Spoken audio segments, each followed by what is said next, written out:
Because when your kid has an emergency or needs surgery or needs anesthesia, our kids are different because they have medical problems.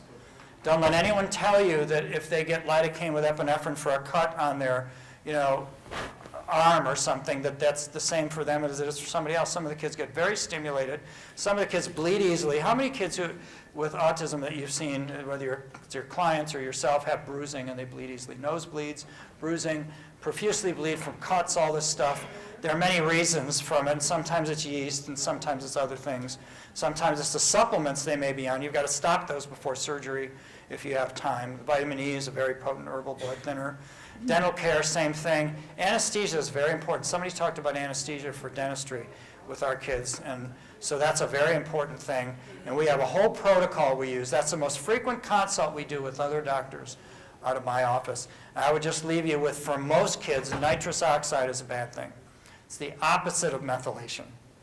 The opposite of methylation. There are many other choices that usually can be used. So if you basically tell the doctors that the patient is like a mitochondrial patient, that usually will kind of get them in the right ballpark. But usually we like to know ahead of time if it's elective. And all my patients have my cell phone. If they get an urgent problem, they go to the ER and they get surgery planned. The anesthesiologist, I usually want to talk to them. And most of the time, they're very interested in knowing what complications they can avoid by talking to somebody who's, experienced with that patient, and they're usually very willing.